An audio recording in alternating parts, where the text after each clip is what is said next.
Hey, what's up, everybody? It is Wednesday at 11:30 a.m. Eastern Time, which means it's time to do ThreatGEN Red versus Blue Let's Play.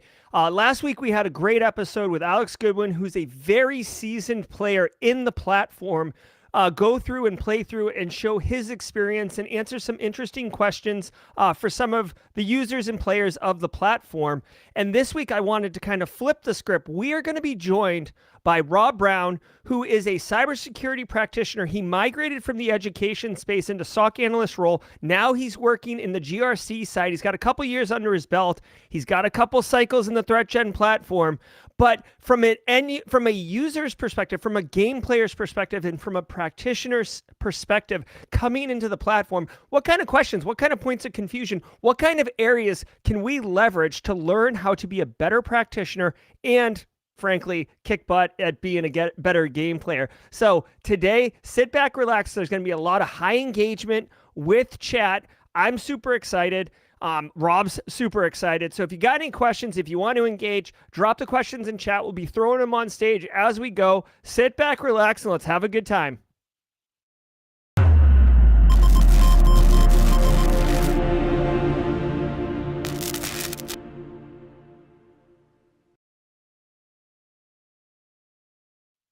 All right. Welcome, Rob Brown. How are you, my friend? Hey, Jerry. Doing great. Doing great. Thank you. Love it. Love it. So, Rob, how many times have you played ThreatGEN Red versus Blue at this point? I've played as a blue team probably about 8 to 10 times. Okay. Red So team, yeah, go ahead. Red team, how many? Red team about twice. Okay. And each time as a blue team, I've lost. Mhm. And as a red teamer, I won once. Okay. All right. Well, let's get you that blue team win under your belt today. What do you say? Yeah, sounds good. Sounds good. All right. I love it. All right. So let's go ahead and bring the panel over here. This is ThreatGEN Red versus Blue. If you're not familiar with it, you can go to threatgen.com and learn more about it. But we're going to dive right into it. Now, just because of the way we're going to do it, I will be, smart hands for Rob. But, Rob, as you have questions, chat as you have questions, definitely shoot them out there. But I will be taking direction from Rob on the gameplay. Let me throw a little hip hop music on here to give us a little ambiance, Rob, right? Before we click in, I do want to say what's up to everybody in chat, Rob. I don't know if you can see the chat, but yep. Carrie's here. Tom Bishop's up in here. Nisa Redmond, good to see you, Nisa. Jester4256, Melvin Cobbs, Lego Sec. Oh, the whole gang's all here. Gail Salins, Lorraine Frost over on LinkedIn. I see you. This is great. So we've got a great audience today, all teamed up here. Lane H, I see what's going on. Alex Goodwin, the famous, well-known Alex Goodwin. So we'll be getting some help from chat today as well, Rob. So let's just jump right into it. We'll do a single player as a blue team. Now, what map are you thinking, Rob? I think maybe Pipeline could be good. It's mid-size, offers a lot of assets, a lot of areas, but it's challenging. Yeah. I noticed, like the manufacturing plant, it seems like the environment may be a little smaller. Like you said, the Pipeline might be a medium-sized, and then the large oil and gas company is a much larger environment. That seems correct, right? Yeah. So as it stands right now, for those who do not know, the manufacturing plant, Pipeline, and large oil and gas, they go from small, medium, and large. So they literally are stacked in kind of a logical order. ThreatGEN is actually working on developing a couple more environments to kind of mix it up, like a healthcare environment where you have certain assets that you would see in a healthcare space. But right now, all of these environments do have OT, ICS elements and corporate IT infrastructure. So it's really about what kind of challenge do you want, right? The smaller environment's easier to secure, but it's faster for the red team to get to the critical assets.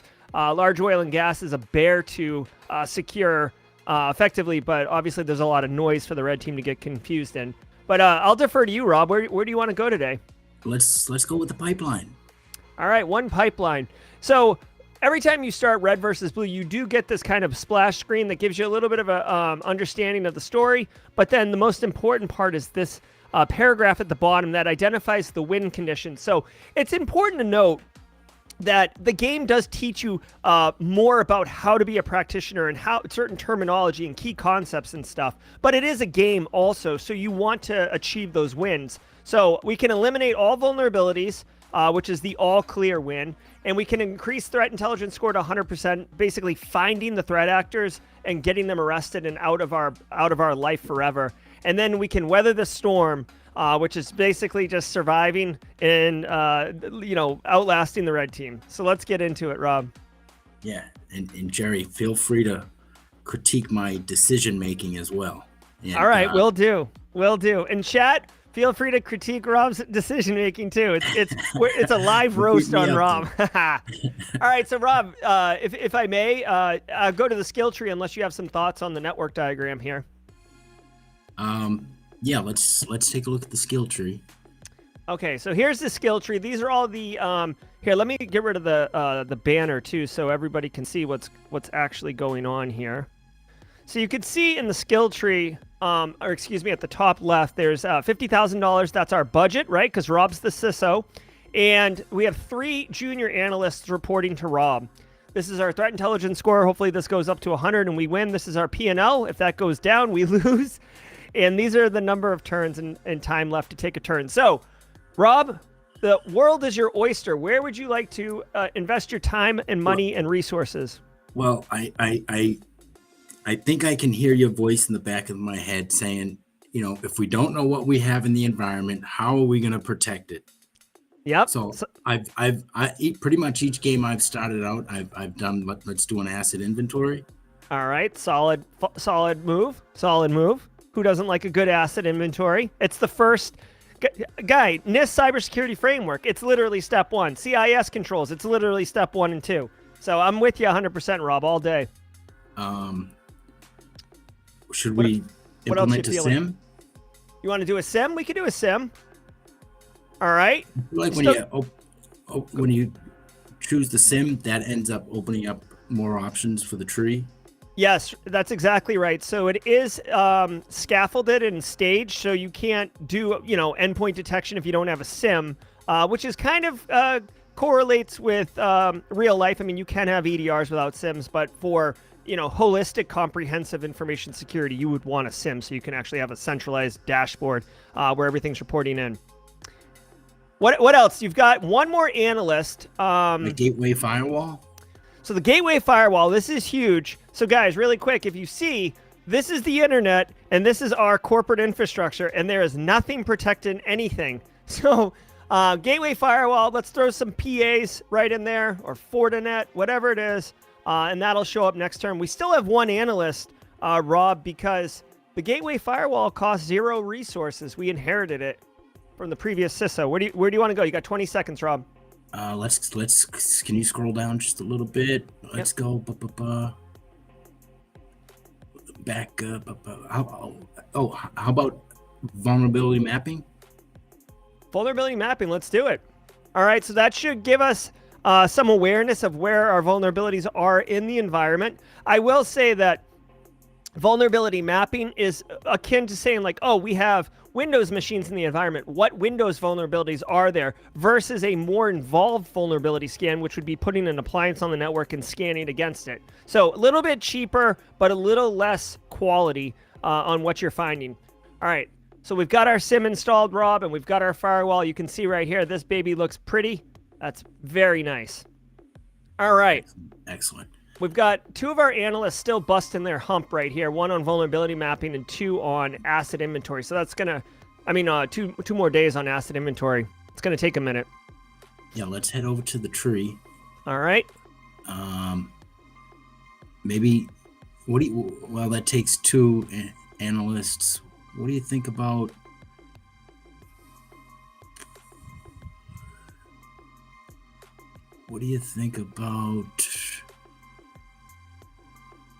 So I'm always a fan of either video surveillance because you can kind of get your arms around the on-site physical security aspect, or log collection and analysis, because you can put it on the firewall and start sending logs to the SIM if your firewall is getting hammered by a threat actor out on the internet. Those are kind of the two areas I like to look. Let's do that. The log collection and maybe we'll go with.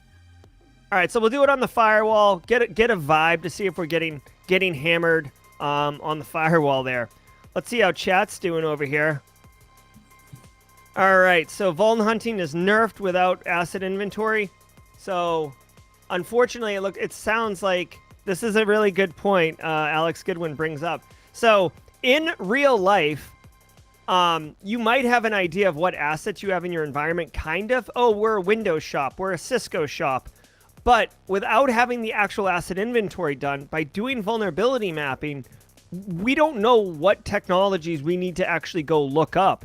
So, the value of this vulnerability mapping is actually going to be nothing. Like, we will get no value when this thing resolves, because it will resolve before the asset inventory resolves. So, okay. That's a game mechanic, and it's slightly mixed with reality. So it's a good lesson learned, Rob. Yeah. Thank you, Alex. Yeah. Oh yeah. All right, let's go ahead and end the turn. Here we go. Vulnerability mapping completed. We did get some vulnerability maps, so I don't know if this is what Alex was saying or if I was confused. But the good news is we do have some visibility. You'll note, though, that some of the technologies we got no vulnerabilities, and that is because the vulnerability mapping gives you a little bit less of a thorough vulnerability understanding. Now, so you've got two assets, Rob. 1,000. Go ahead. You have a question? Quick question about the mechanics. If you go back to the network and if you hover on the bottom left, the share server. Yes. And see how it gives you the two options there: deploy USB security or endpoint detection. Yes. Is your recommendation to start like going through all of those and do what's suggested?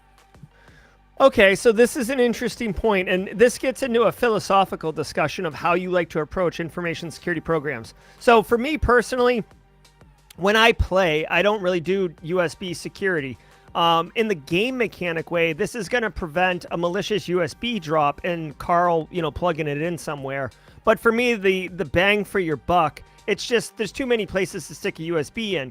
Now, EDR, endpoint detection, to me, I do like to do that because it's going to report in when a machine gets compromised, whether it's Carl plugging in a USB or a spearfish attempt or someone physically on site taking advantage of it. So you do get the visibility. You can then take action and respond. I do prioritize the engineering workstations first and the kind of the high value targets, basically, and then work my way over. Now, philosophically speaking, this is a flat network. So EDR is good because you'll know what's going on. But if you focus on segmenting your network, you can make it harder for them to move, kind of containerizing them and then start putting EDR in. So those are two different approaches, two different strategies. One is more protection focused. One is more detection focused. Yeah, I've played a couple of games where I've just done what was suggested and went around the whole environment and was like, all right, endpoint protection, just went around the whole. Yeah, you've got 37 seconds, Rob. Two assets, two resources. What are you feeling? We want to segment the network. I'm a huge advocate of network segmentation. I'll support you in that 10 times out of 10. Now we've got some power players in chat here. David E thinking that he has to do, we should do policies and procedures since there's no anti-social engineering defense yet, and that's AI's favorite. So policies and procedures are right here. 2 assets, 3 turns, same as segmenting network. We could change that, but we're about to run out of time. So let's stick with that, and maybe the next round we'll go with policies and procedures. All right. And procedures. All right. So Alex and David E. This is what happens when you deprioritize policies and procedures. I love this, Rob, because we're going to actually get to see how this plays out in a different way. Our asset inventory is complete. We unlock the skill tree, which is dope. Wait, where is it?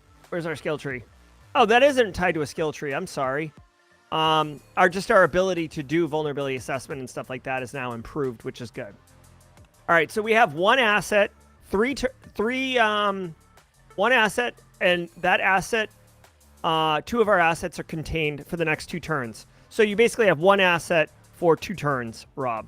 How would you like to spend it? In situations like these, do you try to utilize all your assets, or would you try to just? Oh my God! Oh, Rob, I am the foremost advocate on 100% resource utilization. It bothers me if I can't use it. So definitely take advantage of this guy. The thing is, like, say you don't want to commit the resource to like a 2-turn thing or a 3-turn thing. You could just go ahead and do, EDR. It's 1 person, 1 turn, right? So there's a lot of like places where you can just kind of fill the gaps as needed, and you may not get as much value or want to do it right now, but it's spending the resources. Yeah, let's fill one of those gaps, such as that one. Maybe pop some endpoint protection on. Okay. So the engineering workstation, this is a good one. This is another engineering workstation. We're trying to basically make sure if social engineering happens right there, on the engineering workstation, we're good to go. We have our one asset back. You can see our endpoint detection is here. Now, if you want, Rob, we could do endpoint detection on the other engineering workstation. Kind of a best practice. If you're going to do one, you should do both. It's kind of the type of machine is what you're trying to address the risk of. Okay, that sounds good. All right. Now, I want to point out, Rob, that next turn, our network segmentation resolves. Now, from a game mechanic and as a CISO, you do want to be thinking strategically. You do want to have, a 3-year roadmap. What are we doing? What kind of budget do I need to ask for? What's the next 6 months look like from a resource utilization perspective? So having said all that, as next turn resolves, we will have 3 assets and $32,000. So it behooves us to take advantage of our time now to get a plan together. So you had mentioned policies and procedures, correct? Yes. Which will unlock this whole skill tree, which is pretty sick. So, so we'll do that, and then we'll have 1 asset remaining. So we can do all sorts of things if we want. We can continue to do EDR. We can do log collection and analysis. We could do video surveillance if we want. Do you have any preferences with what we might do with that 1 resource on the next turn?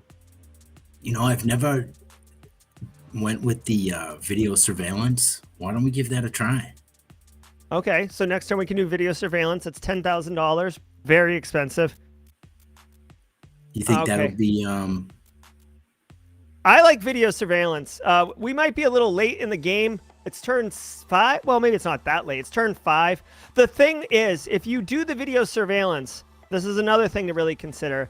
Policies and procedures are 3 turns, 2 people.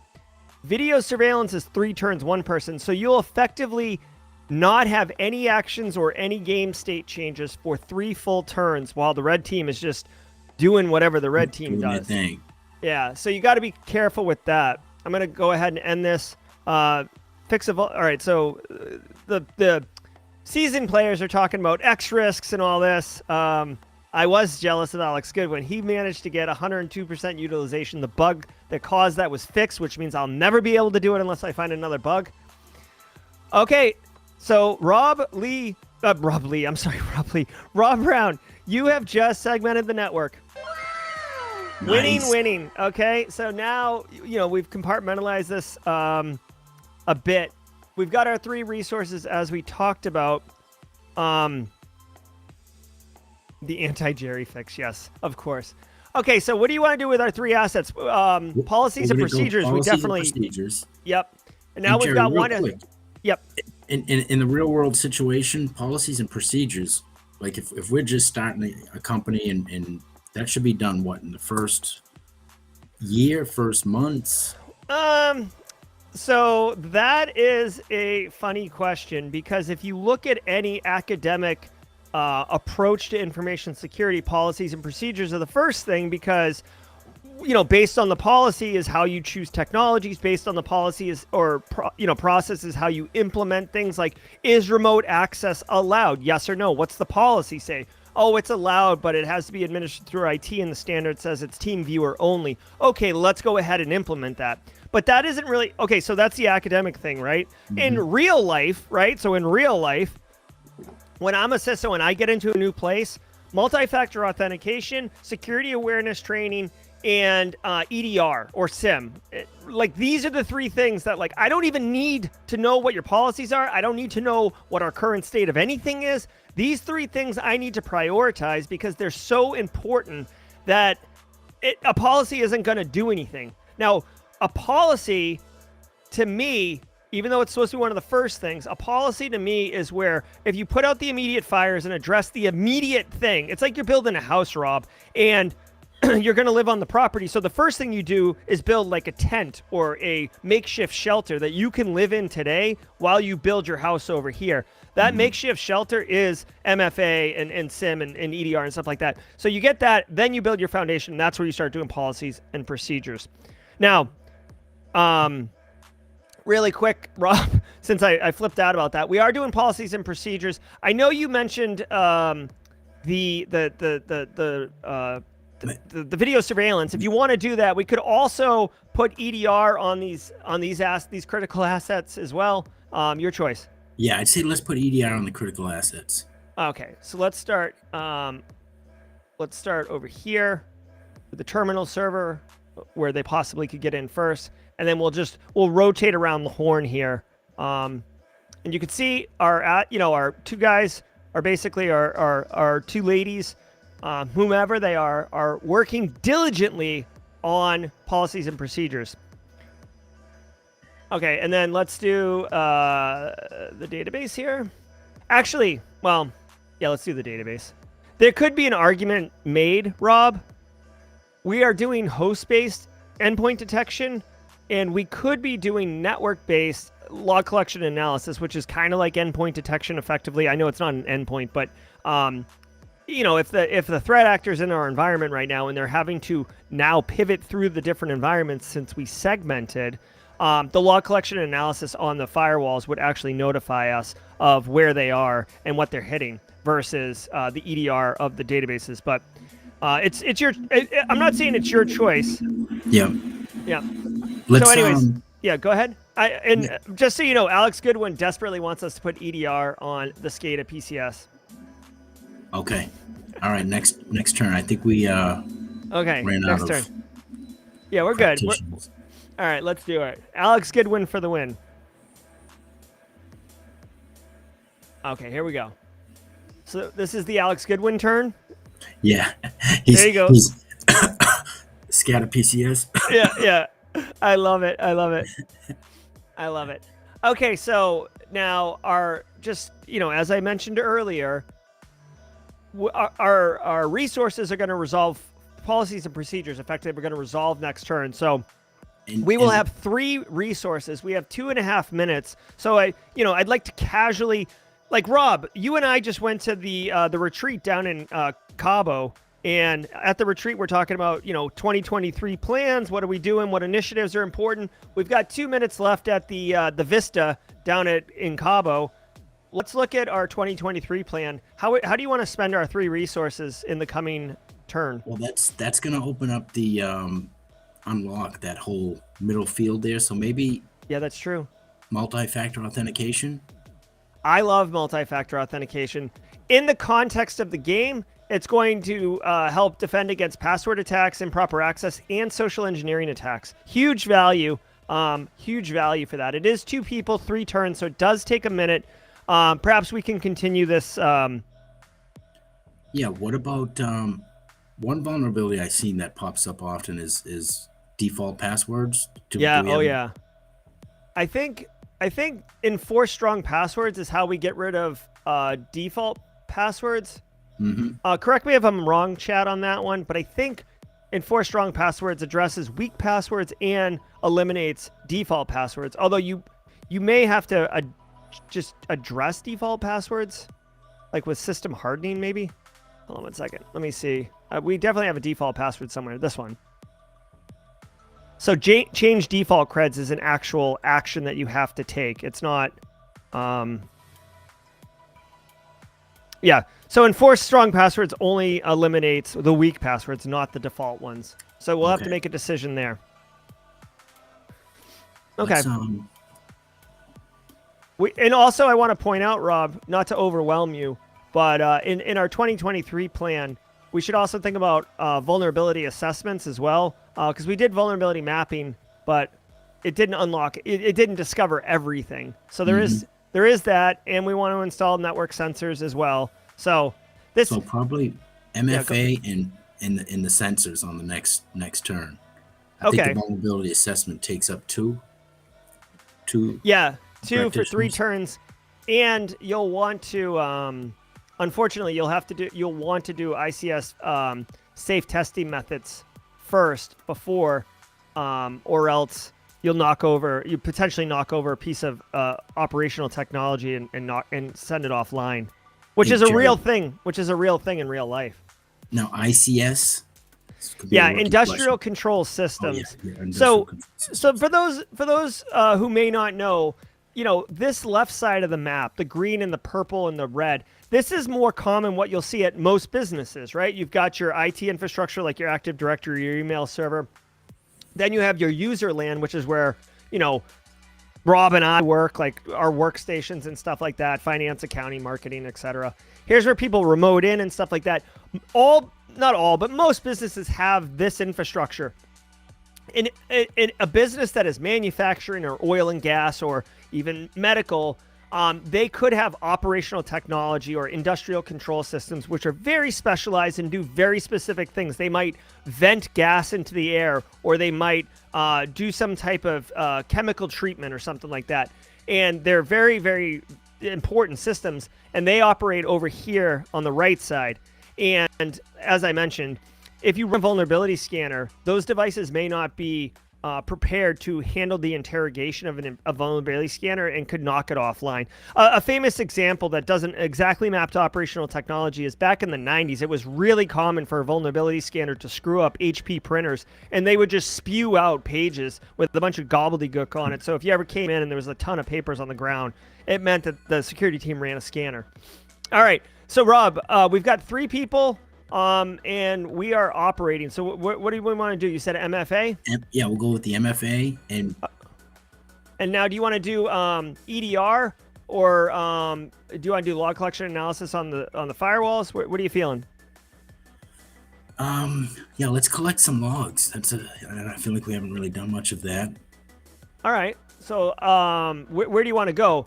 And a couple options, right? Yeah. Here's your calculus to work with. This one's already got it, right? So your choices are these 3 firewalls. This firewall protects arguably your most sensitive network segment with operational technology. However, this firewall and this firewall are more likely to get touched first, because if the threat actor's coming through remote access, they're going to have to go through these firewalls first, unless they're physically on site, which would be over here.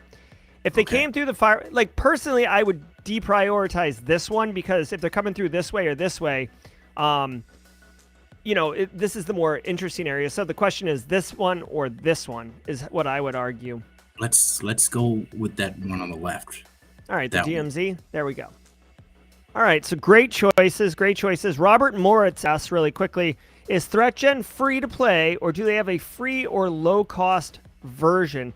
Yeah, Robert. Clint, can you drop in chat and answer that? But essentially, you can go to ThreatGEN.com and sign up. It is low cost. It's a subscription-based platform. You can purchase an eternal license if you want, but I would not consider that, a freemium option. But Robert, if you go to ThreatGEN.com and check it out, and you'll see what I'm talking about, and you can definitely get in here. There's actually a thriving community, Robert, on the Discord server of people looking to play each other. There is a heads-up version that you can play against. Cool.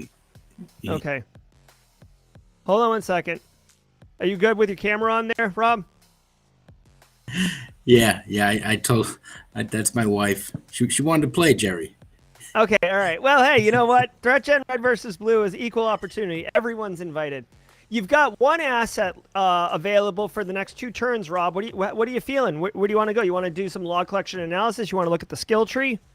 Oh, okay. Hey, I'm sorry. While you're thinking about that, Robert, Clint Bodungeon, who is the CEO of ThreatGEN, has chimed in. It's $20 a month for the pro version or a $15 one-time for the community version on Steam. I will tell you, Robert, the community version on Steam has less features and functionality. You'd have to, if you go to threatgen.com, you'll see the kind of the crosswalk there. And, you know, so there's that. Okay, Robert, where are you at? What are you thinking? Yeah, I'm thinking maybe that other firewall. All right, good call. No, Log collection, is that the one you want? Okay. Well, I was thinking that other one that you mentioned where the hacker could get This in guy? first, but yeah, that's all right. I don't know. Rob, it's your gameplay. I'm just smart hands. I'm just flapping my gums over here, pretending to be a CISO. Jaw jacking it up. Yeah, I'm jaw jacking. You know what's up. I still got to go to Cabo. All right, let's go ahead and pass the turn. Our threat intel, it's also worth noting, our threat intel score is at 0%, meaning we haven't detected anything, but our P&L is still at 100%. So, you know, we have no indications of compromise, no data exfil going on. We've got one. Maybe let's fill in one of those gaps again. Okay, I think this is the final firewall without a log collection and analysis on it. All right, yeah. Why don't we do that? All right. All right. Now, our all three of our resources will be available next turn. So if it's okay with you, Rob, I'd like to just take a minute and kind of think through what you might want to do next turn. And just to set the room for everybody, we have log collection and analysis on all the firewalls with a SIM. So if there's lateral movement, we should be able to detect it if it tries to jump zones in our network segments. We have some EDR on critical assets, like the engineering workstations and the SCADA PCS and the terminal server. We could harden this. That's a problem. We do not have EDR on this database, which is a gap, I would argue, and we have done really nothing for our IT infrastructure or end user LAN. Now, having said all that, Rob, next turn you're going to have 3 resources and $24,000. What are you thinking? Well, Jerry, you mentioned the top right there is some of the more critical assets. Mm-hmm. And in ICS environment, are those engineering devices and whatnot in the top right, would they be considered more critical than, you know, down in the bottom left? So the answer is yes. And I worked in manufacturing, but you know, this is this has been educated upon me by Clint, who's kind of one of the foremost experts in the ICS space, in addition to being the CEO of the company. And the engineering workstations basically can control and manipulate the physical aspects of the operational technology, including blowing them up, causing, you know, chemical leaks, nuclear meltdowns, etc. So they're super critical from a human safety perspective, whereas Active Directory controls authentication, all your company resources. But I would argue if AD goes down, yeah, it sucks, and maybe you have to rebuild and you're down some days and maybe you lose money. But if engineering workstation gets compromised and something blows up, you've got you have deaths potentially on your hand. Okay, so what do you think about maybe protect some of the resources in the bottom left, such as the DC server and... Okay, you want to go down here? Okay, let's do that. We could do EDR on the endpoint. We could either protect. Oh shit. Actually, no. This is fine. This is fine. Yeah, because okay. That's why we do the planning sessions. That's why we go to these retreats, Rob. All right, so we got our 2FA. We got our 2FA, and we're looking pretty good. I just want to show everybody our 2FA is in. We probably should do a vulnerability scan.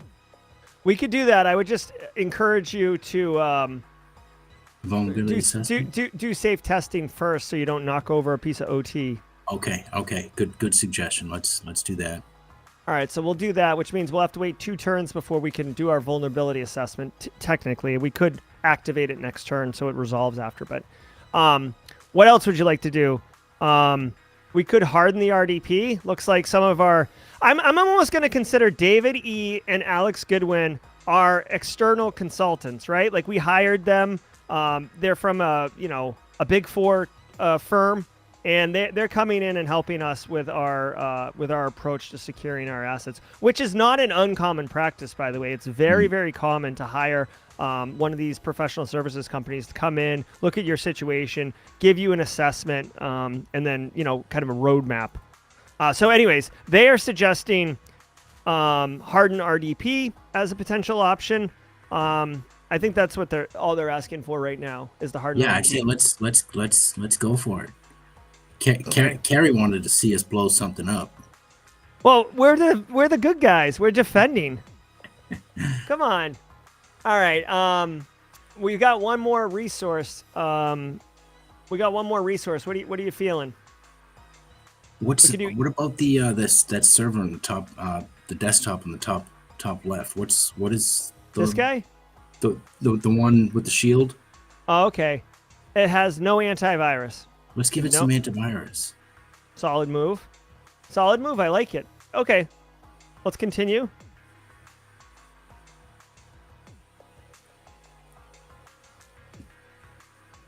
Okay. What? Oh. David E is saying he's definitely asking for security awareness training because he doesn't trust Carl. Where's my Carl sound? Carl! There we go. All right. Hey, we got $10,000 bonus, Rob, for doing a good job. We kicked butt. Nice job, Rob. Oh, great. Thank you. And Jerry, I guess the game mechanics wise, as you're playing, they realize that you're doing well as protecting the environment. They're like, hey, here you go. Here's an extra 10,000. Yep. Okay. Yeah, if you do certain things. So I think it's the pro players in here will know what's up, but I think it's network segmentation, remediate a vulnerability, and MFA. I think those are the three, or install the SIM. It's a combination of like a different progressions. Okay. All right. A lot of people, Lorraine Frost is asking about training. So let's just look at how much the training would cost us. 2 people, 2 turns, $2,500. We have 1 person, and they'll be available next turn though, so we could do it next turn. Yeah, well, that's a great suggestion. I'd say next turn, let's do that. All right. Well, what do you want to do this turn? In the meantime, can we go to the tree real quick? Yeah.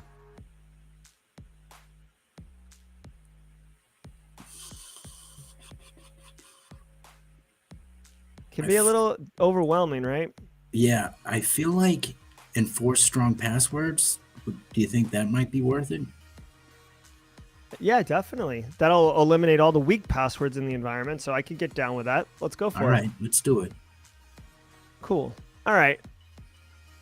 Now, I do want to point out another constraint that we deal with in real life as CISOs. We are talking about doing security awareness next turn. 2 people, 2 turns. Vulnerability assessment is 2 people, 3 turns. We only have 3 resources, so we will not be able to do both of these simultaneously. We'll have to stage them in serial. So, anyways, let's end the turn. Yes. In the middle, do you see the middle 2 devices? Yeah, these 2? Yep. Yeah, in the beginning of the game, they weren't there. Yeah, so these are remote workers. That's why they're in the cloud in their laptops. Think of these as like sales engineers. And when the laptop disappears, it's essentially like they closed the laptop or they got on a plane or they're at sleep. When you leave work for the day and your computer's on your desk, it's still on your desk connected to the network, assuming you don't turn it off. With these laptops, that's why they come and go. All right, Rob Brown, we've got 3 resources. Let's get that training on. All right, looks like we've got P&L loss here too. So, good to see that. Or an indicator of compromise, no doubt. We're gonna go ahead and do security awareness training. Yep. We have 1 asset left. David E, our consultant, is suggesting that potentially our one of our devices is compromised of value. So now, how does David E, how does he gather that intel? What made him? What do you think made him? So David E saying here the P&L is down and not a little. So David E has played this game a lot of times. So you can see at the top here, the P&L went down almost halfway on the green. So the amount of, the amount of impact, the amount of loss of revenue for the organization is consistent with the amount of kind of impact you're getting. So if a end user workstation, Carl's workstation, gets compromised and you're exfilling data from Carl's workstation, all you're really doing is getting Carl's vacation pics and maybe some email he sent, right? But not really anything super valuable. If you jump on the DC server, the shared file server, the email server, the SCADA, like these high value assets, and you're exfilling from there, well, then the data that the threat actor is getting is way more valuable and impactful to you. So that's why he's suggesting that it's a higher value resource, because the P&L went down a great degree. So he said he is suspecting it's the AD server, which I'm prone to listen to my consultants. So what do you want to do? We can EDR? At this point, would it be worth, if it has been compromised, would it be worth adding additional resources to that device?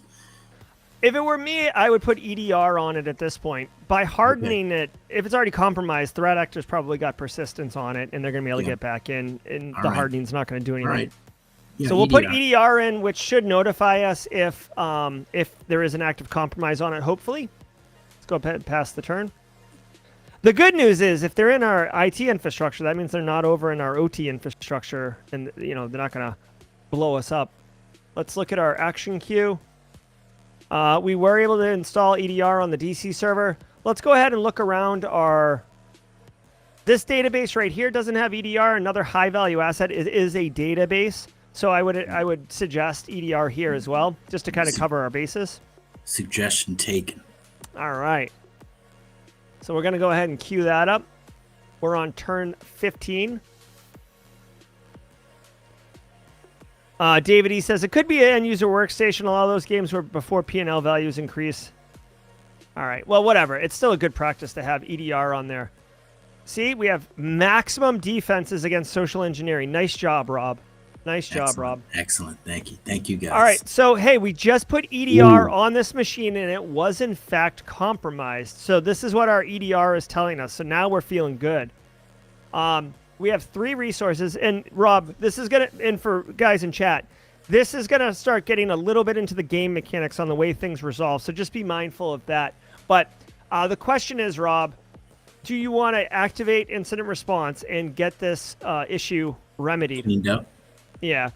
And I'll just, what are your initial thoughts, Rob? Well, in previous games, that was always the first thing that I would do, is activate the IR and clean up the resource.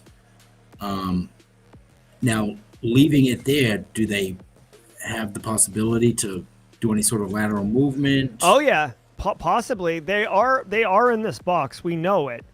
They would have to go through the firewalls to get there. We don't know if these firewalls have default creds enabled, because we've only done a partial vulnerability mapping. But this is I would say this is a high value target, for the data exfil and stuff. So I'd imagine if it's a high value target, should we activate the IR and clean it up? Yeah, I think we should. Now, just from a game mechanic perspective, we have 3 resources. If we do any actions that require 1 turn, they will resolve before the IR activates, which is a game mechanic, but we should do it, okay? So let's find a bunch of 1-turn things and knock them out if we can, okay? You can do strong Wi-Fi. You can do... create data backups? Change default creds. We can install NIDs. Yeah, let's do that. All right, so we only have it in the one place. We can also do... some patches. System patches. Yeah, let's do that. Okay, on that server, and then we got one more thing here.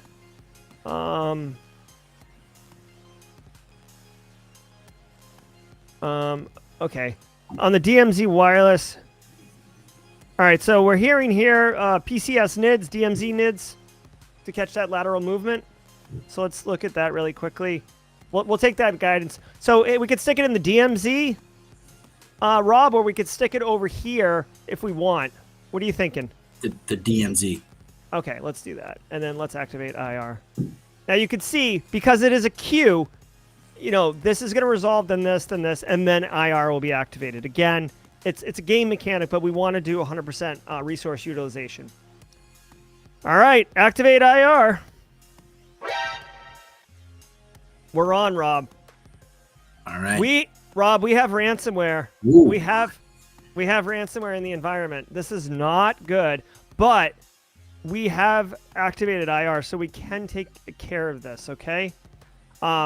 When you're in incident response, you have a different set of actions to play, right? So down here in the incident response field, you could see these options. While we're in IR, this is all we can do. And when we're out of IR, we have the bigger skill tree. So since we're just going to deal with this particular impacted asset, Rob, what would you like to do? We can disconnect it from the network so we could do forensics. We could replace it for $5,000, which is just straight clean.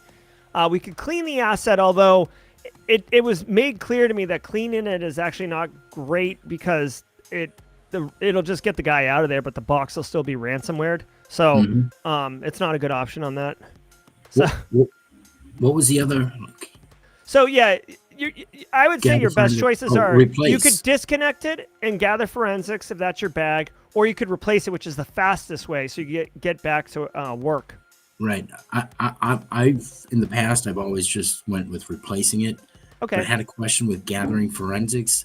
Yes, go ahead. Will ThreatGEN at any point give you any forensics on any devices that you've decided to collect? So you like the concept of gathering forensics allows you to understand indicators of compromise and stuff and be able to detect a little bit better. But the real impact is that your threat intelligence score goes up. You start to see the TTPs. You start to understand, oh, it is, Vice Society ransomware group, and they're operating out of here. Like, okay, which goes towards that threat intelligence score win condition. Okay, yeah, right. So you want to replace the asset? Or do you want to? What do you think? That's what I've done in the past. Yeah, I like replacing the asset, especially because this is a high value target. Right. With it's not Carl's laptop, right? So Carl's laptop, I just leave it ransomware because then he can't use it, right? And it's better for us. All right, so let's replace the asset and then deactivate IR. Again, this is a bit of a game mechanic because the replacement is going to take effect, and then we'll deactivate IR. So next turn we can actually get back to work right away instead of seeing if it resolves and then deactivating IR, essentially wasting a whole turn. So David, David A. Here, let me see this really quickly. David E. is saying his idea would be to go straight replace or trade money for P&L by queuing clean forensics this turn and replace next turn. I agree. I like the replace right now, especially since we have the money to do it.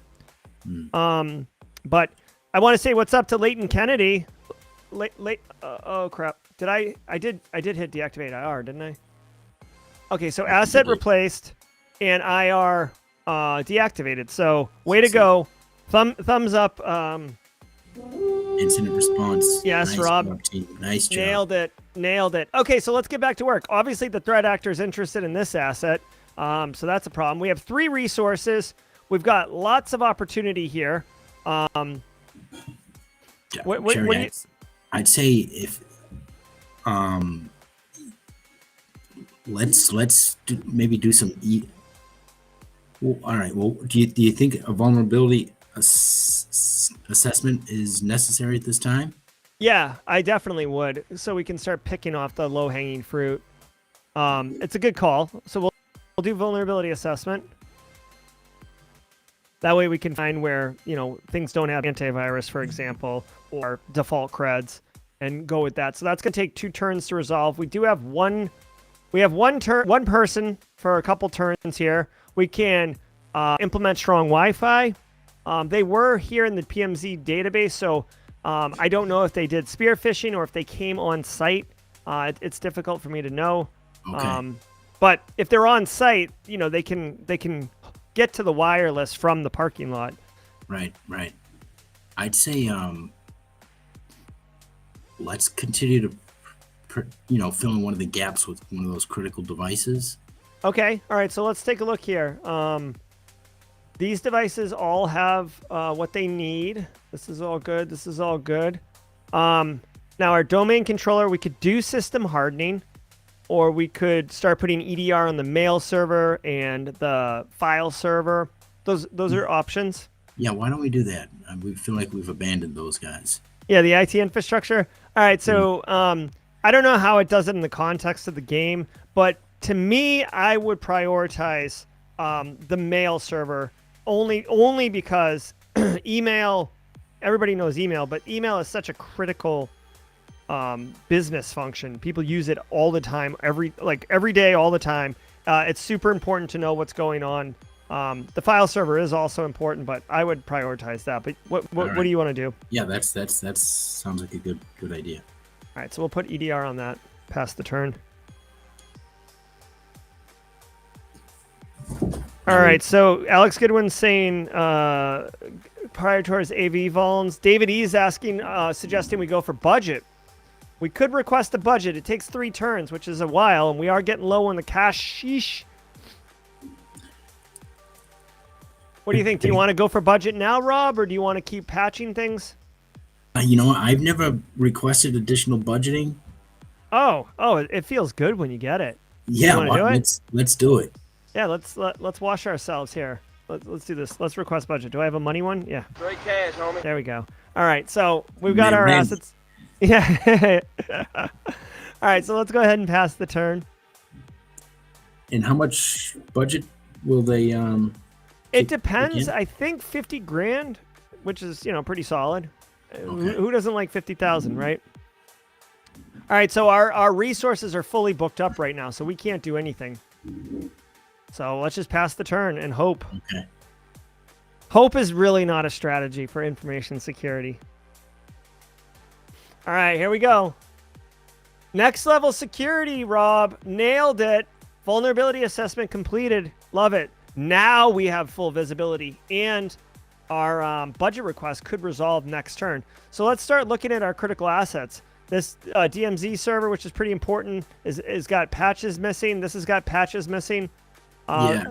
The gateway firewall has default creds on it. Now, normally I would prioritize that if I were you, but the threat actors have demonstrated that they are attacking these type of things. So you let me know. Your choice. Now, Jerry, what would you think as far as order of prioritization? Get the default, take care of the default creds, patching, harden the system. Yeah. Well, in the context of the game, I would start hardening these assets right here. But in real life, I would probably change the the default creds on a gateway firewall is insane.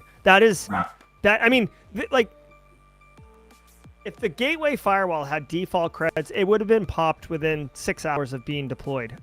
No question. The way that in real life, the way that threat actors have auto scans, checking everything, checking all the doorknobs everywhere on the internet, this thing would have been popped instantly. But that's not the context of the game. Well, let's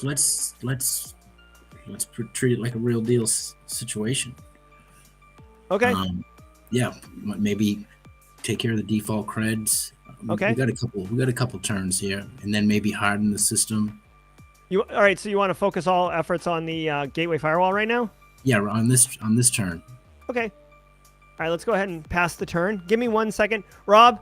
Tell us, I guess, how is this experience of playthrough different than what you've been experiencing before? I'm kind of curious. I have to go open the door for my dogs too. But please answer the question for Chad. I'd be curious. Yeah, I'd say the way I've been playing this game in the past is I would have, one of the frameworks open, such as the CIS controls. And like Jerry always says, left of the boom is identify and protect. So I would, as I'm playing the game, I'd keep those controls open and try to do the whole identify and protect while looking at a framework and playing the game at the same time. Yeah, that's a really solid approach. I will say that it's worth noting, okay, that when you are implementing this cybersecurity framework, you're not expected to, nor should you, treat it the way that CIS 18 is implemented, where it's chronological. Like, you don't have to get all the identify done before you do protect, and you don't have to do all identify and protect done before you start looking at detect, respond, recover. I would argue that you should start identify and protect, right? Obviously start hardening, and then you start bringing detect online, and then really respond and recover you get to eventually, at least in my experience. Okay. That's Rob, a good point. yeah, you just nailed it, my friend. Straight cash, homie. Straight cash, homie. Love it. Look at us riding in Fat City with 55 grand in our pocket. So we've got two resources. Our professional services consultants are suggesting missing antivirus. Let's see if there's any assets in our environment. This one asset is missing antivirus, which is our NIDS device. So, I mean, that's cool, but I would make this is a security tool, but I'm more interested, or I would think there's higher risk assets, honestly, simply because, the threat actors aren't going to compromise the NIDS.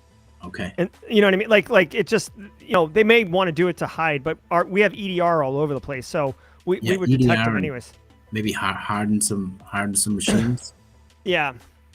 So this is update antivirus. And you can see our two engineering workstations have old antivirus, which isn't great.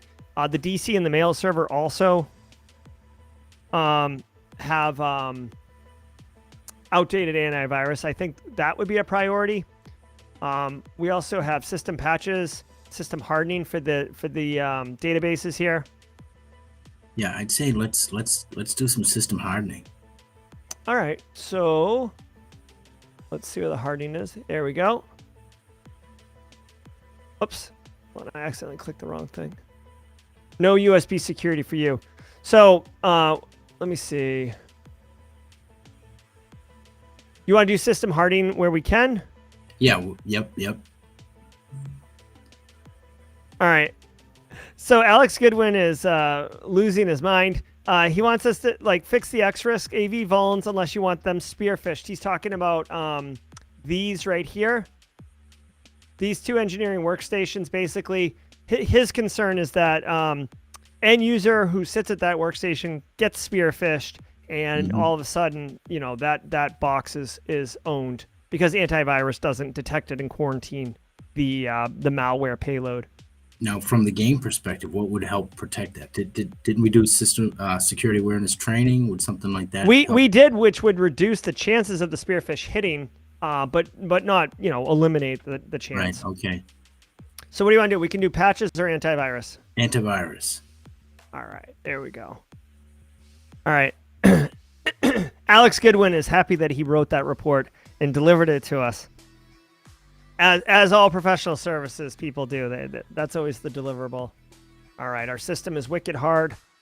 Our antivirus is super updated. You say wicked, Rob. People don't know this. Yeah, Rob's also from the Boston area, so he's my brother. All right. David E is saying EW. Engineering workstation. These two systems right here. Okay. He wants us to harden. So, yeah, let's by hardening, do all the things basically. What do you want to do? You want to? Yeah, let's take David's suggestion. Let's harden them up. All right, so we're basically working on these. I agree right now. Alex Goodwin mentioning that security awareness training is a dang useful control. It absolutely is. Like I said earlier, when I get into a new environment, I don't care what's going on, who's where, what the pecking order is, what tools we have in place. I begin an instant security awareness program, and I start hammering it into people because I ultimately want to reduce risk, but also I want people to know who I am and what I do. That way, when they detect something, a Chrome extension malware, what is this? Like they can be like, I'll call Jerry and find out. And then, I got basically security champions in my environment. Pro tip, the more you know. Okay. All right, Rob. I got to tell you, man, the P&L is going up, which is good. That means we've put the salve on the wound. Yeah. I'd say let's continue down this path. Okay. We're hardening all the things. Yeah. All right, so I mean, we're basically cleaning up this kind of L-shaped thing right here.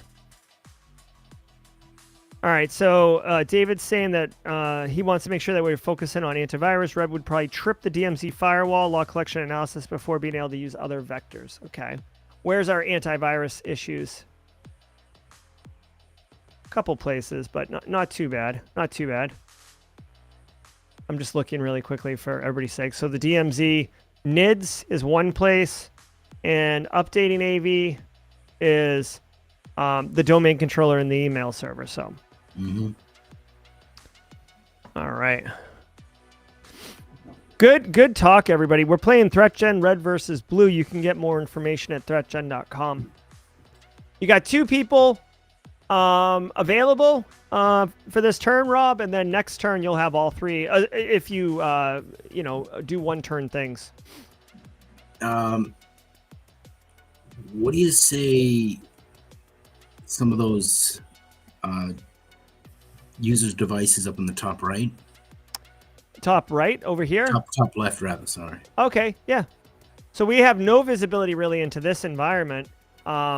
We could do EDR, we could do update antivirus, we could do system hardening. Okay, there you go. And one other, we have the ability to do one more thing. We could do EDR, or we could do system hardening, or we could do patches on the terminal server. Maybe patches on the terminal server. Yeah, I feel like that's a good move. All right, so we're continuing. We've done some good work over here in the OT area. You can see another thing that ThreatGEN does that's kind of consistent with reality is there are vulnerabilities here. CVEs have been released on these vulnerabilities, but the vendor has yet to make a patch available, so we can't do anything.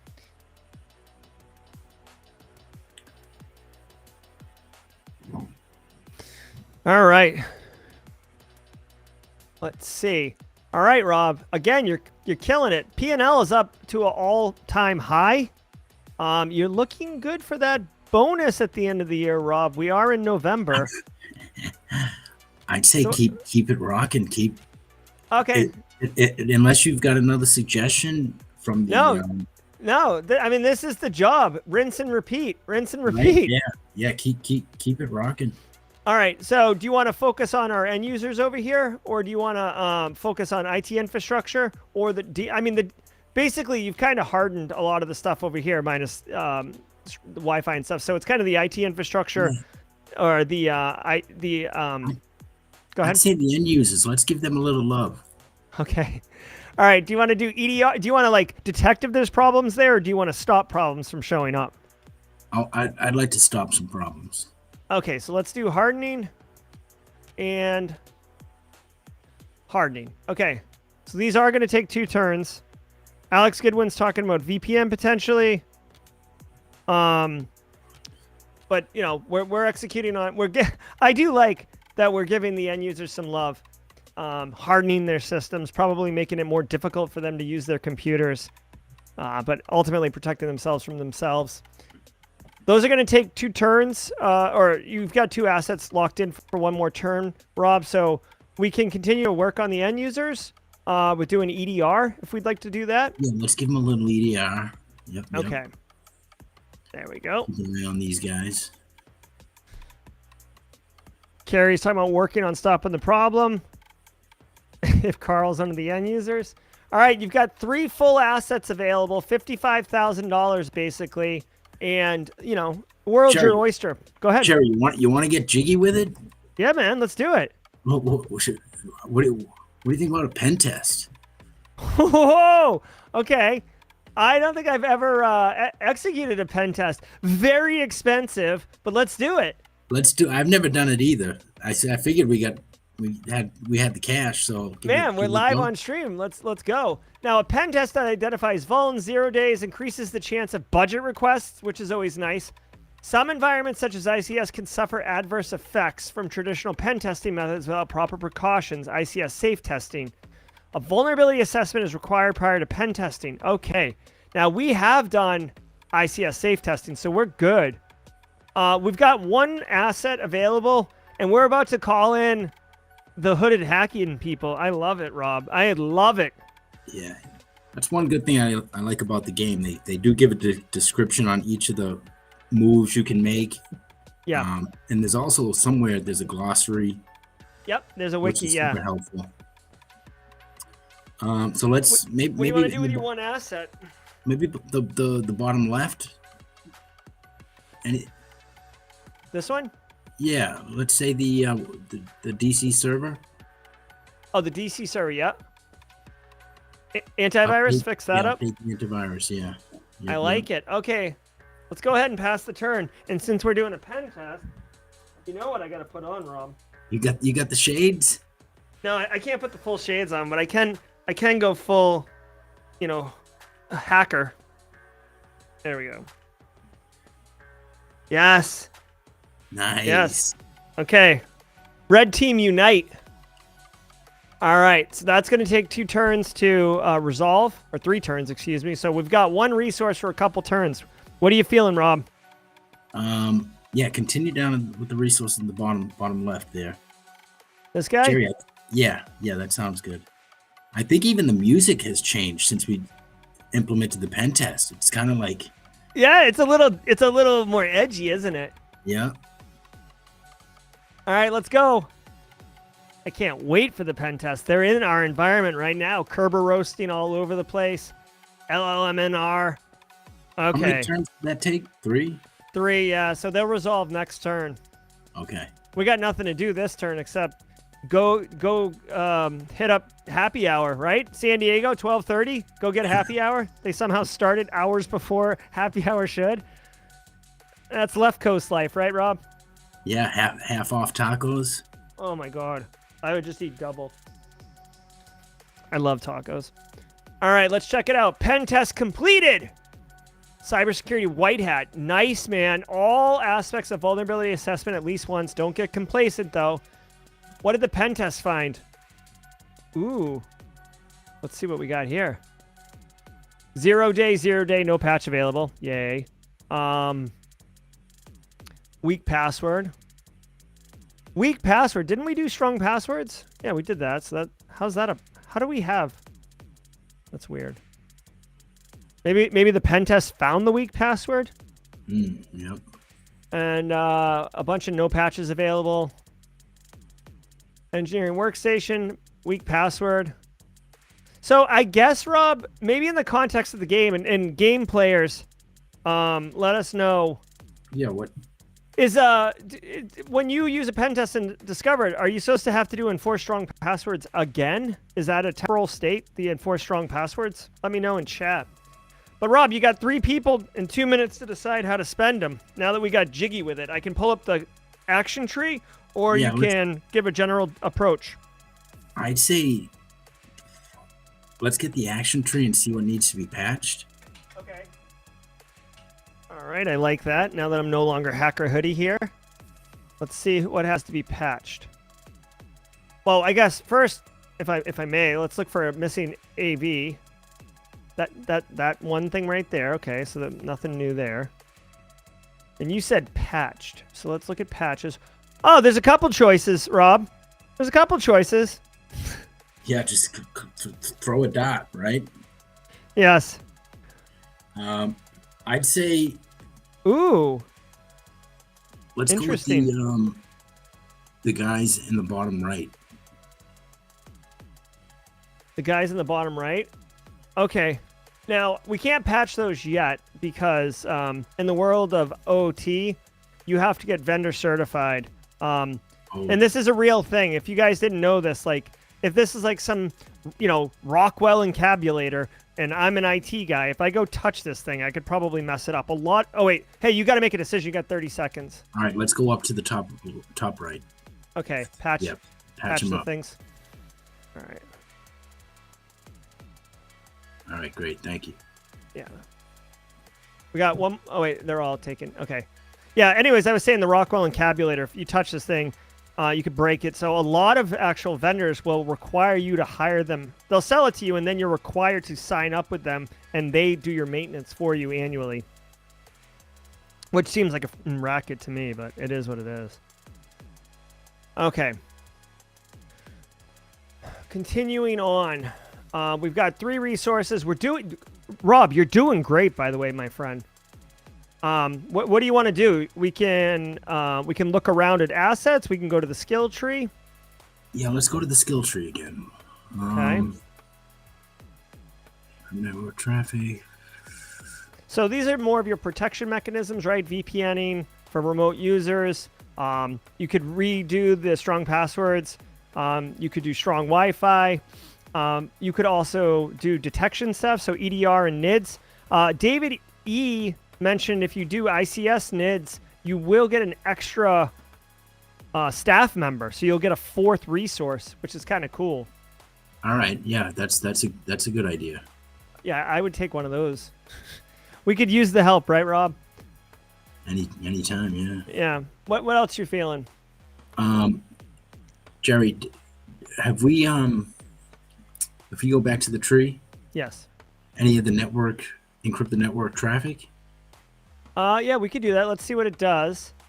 Prevent leaking passwords on network sniffing by encrypting. Can only be played once. Overall password improvement. You know, like I'm good with that.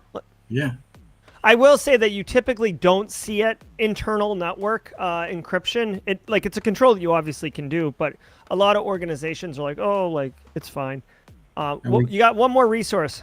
We've had those 2 guys hanging out in the cloud. Oh, hold on. I'm sorry. I made a mistake here. Alex is correcting me. ICS monitoring is its own action. I thought they meant employ NIDS in the ICS environment. Where is it? Oh, right here. So that's 2 people, 2 turns, 8,000, and you'll get an extra resource if you want, Rob. I was mistaken. Okay. So we have to get rid of one of these. Encrypt network traffic. All right, that's fine. Okay. Sorry, Rob. Thank you, Alex, for the clarification. All right. So now our resources are locked up for 2 turns. Two resources, 2 turns, and 1 resource, 1 turn. Let's go ahead and pass the turn. And those guys hanging out in the cloud, do you think we should create a VPN for them?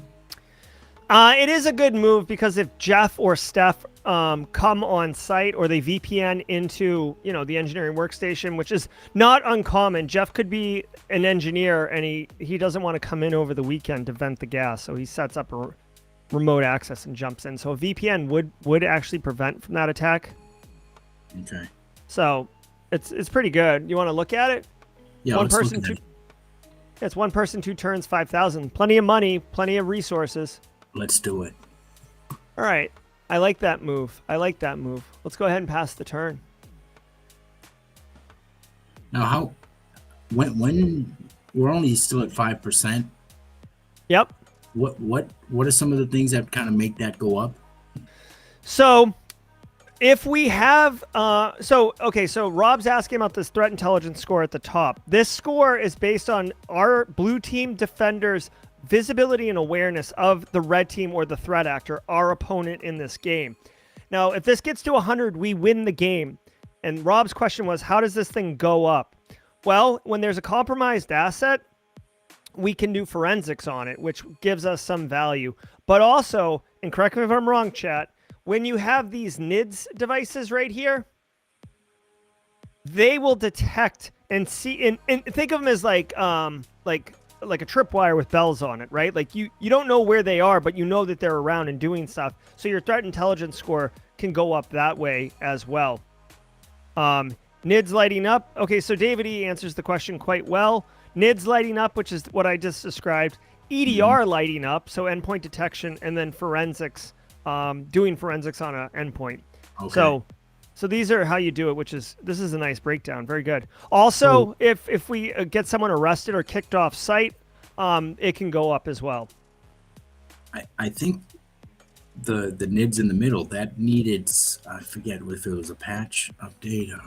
AV and patches. Now, if we give that some attention, that might boost up that score. It will not boost up the score, but it would prevent it from being compromised, right? So the threat actor might try to knock it out in order to be stealthy.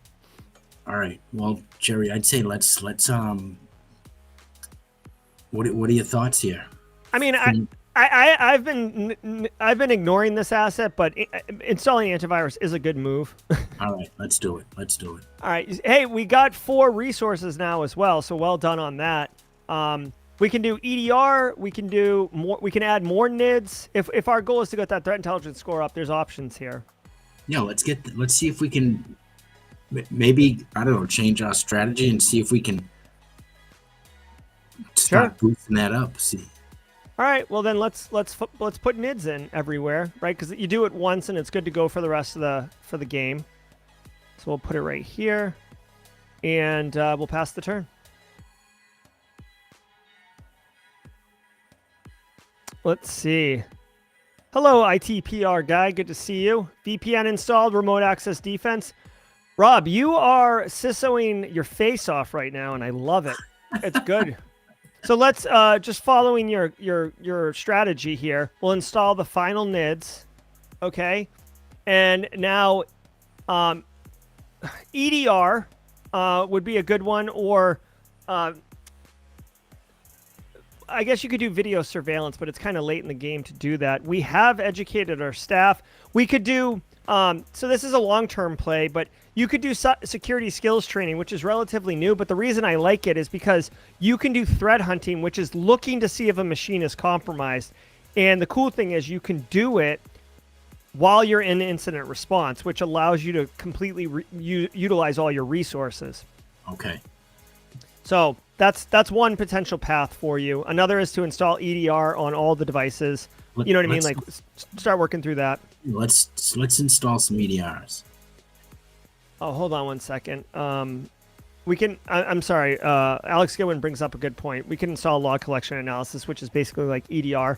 The VPN just showed up this turn, so we should give it a little love. Okay. Okay. Good call. Okay. Cool. Now, what was your idea? EDR? Yeah, EDR it up. Okay, so we've got EDR on all the assets. This is missing patches. This is missing patches. All right. This is missing patches. Patches. Shit, well, Jerry, maybe we should get the patches. Well, yeah, we could do that. Or I was looking for where EDRs are missing. We have all these patches because of the pen test, right? Mm-hmm.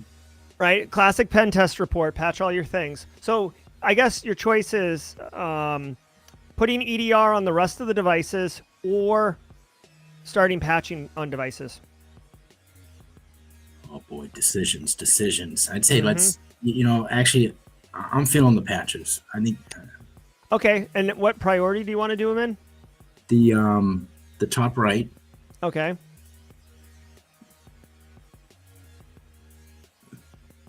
All right, we'll start iterating over that. Hey, no one gets fired for patching the systems, right? You know what I mean? Like it's not a big deal. All right, guys, IDS sensors installed everywhere. We compromised to detect an asset that's been compromised here. We've detected one. What is it? Oh, our mail server. Now, it does need antivirus setup and patches. Again, I would encourage you, Rob, to, basically treat this, right? So I would do these 2 things and activate IR, but you'll still have a couple resources left. So you'd want to max that out. So let's do that. Okay, so we are going to activate IR. Well, actually, I guess it's your call, Rob. Do you want to activate IR? Yes. Okay. But well, we have need 2 to finish the resources first. Yeah, exactly. So we can do EDR. It is interesting that this device got compromised. I'm curious how that got compromised, honestly. I'm not sure. Where would you like to put EDR? We can do it on... Right in that area, yeah. Okay, around here? Yeah. All right, so we can do that. And then... Checking. Well, you don't put EDR on server. I mean, on networking equipment. You do log collecting and analysis. So we've got one more here. That's. What would you like to do? Let's do the what's the DCS? What's the server doing? The DC server? It needs patches. Let's give it a patch. Let's patch it. Yeah. Okay, and then we're going to activate IR again. We're doing this so the queue resolves in the way we want it, so we can be in IR and still get maximum value for our resources. Oh, the email server got phished. Okay. IR mode activated. Very nice. Okay, so we're in IR mode, taking advantage of these things. We could disconnect the resource from the network and get forensics, which gives us, the highest threat intelligence value. We could just replace it straight up and get back to business. And those are our options. We could disconnect or not disconnect. We could gather forensics or not gather forensics. And we could clean the asset or we could replace it. I'd say replace it. Okay. Now, we don't have threat hunting in place. So you see how we're not going to be able to use these 3 resources right here, unfortunately. So, unfortunately. The replace an asset's going to take 1 turn, so I'm going to go ahead and deactivate IR. This is a game mechanic. So, it'll replace and then we'll be back into normal operations mode, okay?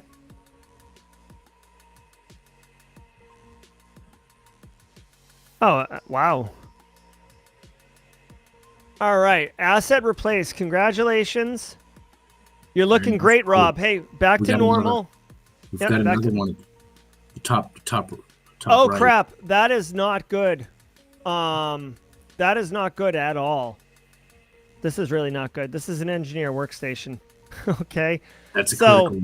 Yeah, they could blow up an HMI next turn. So again, I'd love to use all your 4 resources, and then activate IR. All right. I wish we could disconnect this machine, but okay. What would you like to do, Rob? I'd say if you can patch up some of the devices that you think are most important at this time. Okay. Let's see. There we go. There we go. All right. Let's see. Can't really do much else. Oh, here we go. Oh, update the firmware. Yeah, we could update the firmware. And let's see. Nick Barker, who's also left coast, wants to yeet the machine. I'll give you a yeet for that one. All right. Oh, Nick Barker, by the way, there's new yeet emotes in chat. Make sure you see those if you're on the squad. So we're going to patch a bunch of stuff and then activate IR and hope, Rob, I'm hoping for your sake, man. You've been doing great so far. I'm hoping that they don't. Okay, whoops. Oh. Wah, wah, wah. Yeah, so they damaged your IC. Yeah, they damaged your ICS process. Let's just take a look here really quick. See how they got control of it through the engineering workstation. This is why it's so important to protect the engineering workstations. We'll go through it in a minute, but this ABB 1000-3 was fully compromised, and it ended up blowing up the thing. Kind of a worst case scenario for us. Now let's go ahead and look through the log and see what Red Team did. You can see that they're the background here. They're in the parking lot, Rob. Oh, so Jeremy, I haven't even seen this part of the game where I can see what they did. Oh yeah, it's great. Oh, so really quickly, when you are here at the end screen, if you click on the results button down at the bottom here, right, you can see your screen, which you're kind of familiar with because you've been looking at it the whole game. And then you can hit view other to see the Red Team. And this is what I really enjoy doing, Rob, is I scroll down to look at what the Red Team did, and you can see their turn-by-turn log, essentially. So looks like they did some... I'm going to just kind of give an overview for chat. Looks like they did some host scanning, some recon. They did physical recon to start getting ready to move on. They tried to recruit some hackers, but they were dissed because they weren't lead enough. They successfully spearphished an asset, which is great. Probably that DMZ database. The one that we cleaned up earlier in the game. They sniffed network traffic successfully, which means they probably got some passwords and stuff. They ran a social media campaign, which is kind of a bummer. There's that ransomware that we had to clean up. Totally a bummer. They created some malicious USBs, which are only valuable if you go on site, right? Because you need people who work there to plug them in. So should we have done that tool? Should we have implemented that? Well, we could have, but we didn't know what workstation was going to get compromised with the malicious Right. USB. It could have, how we had the file server or the email server, it could have been that one. Really, when you're dealing with an on-site thing, which is USBs, the security cameras would have been good. I mean, we were talking about security cameras at the beginning, but we chose not to do it. And then we talked about it later, but it was like turn 30, and these malicious USBs were already dropping. You could see Red had a very kind of splintered approach. They were doing social media, spear phishing, social engineering type attacks, but also going on site. On turn 33, now they win on turn 38. On turn 33, they make their move onto the perimeter, which is where they're standing at this current time. They throw a couple USBs on the ground, and unfortunately, there is a term for this. Alex and David will have to remind me, but there is a term for this. Essentially, they dropped a USB drive, and Carl happened to be the engineer.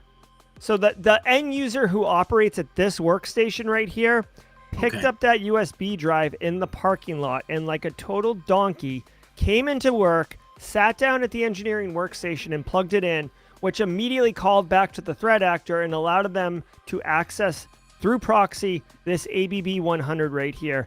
And ultimately, through the engineering workstation, the criminal detonated the environment. So he didn't pay attention to his cybersecurity awareness training. No, he absolutely did not. Now, I will say, if we had done deploy USB security on these devices, it would not have hit, or it would have had less chance of hitting.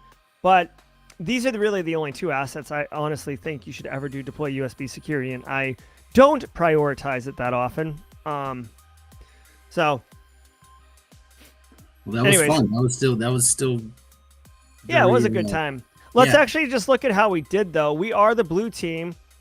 We did find 3 issues and resolve 2 of them. We were still working on that third one when the game ended. This is really good, Rob. We discovered 2/3 of all the vulnerabilities in the environment. A lot of turns to remediate it, which isn't great. We did have budget $90,000. We spent $86,000. So, even though it sounds counterintuitive, CFOs do want you to spend the money that you have. In fact, it's a one practice that sounds outrageous but is true, is that it's called burning money. And if you're getting to the end of your fiscal year and you still have, like, say your budget was $100,000 and you only spent $70,000 that year, people like in CISO positions or whatever will literally burn the money. Like, they'll contact like a pen testing company and they'll be like, hey, can you do a pen test? Like, it's November 9th right now. I'll be like, can you do a pen test before December 31st? Like, we're really booked. I'm like, I need you to do it. And they're like, all right, we'll fit you in. How much? And I'll be like, they'll say it's $15,000. And I'll be like, how about I buy 2 from you? You bill me 30 grand today and we'll do it next year. And they're like, okay, done, right? Because obviously they want the cash money. But for me, I want to burn my whole budget, because if I don't burn my budget, when I go back to the CFO next year for budget, they're like, why do you need $100,000? You asked for $100,000 last year and you only spent 70. You're only going to get 70 this year. Right? So that is a weird reality that we have to deal with in whatever corporate America.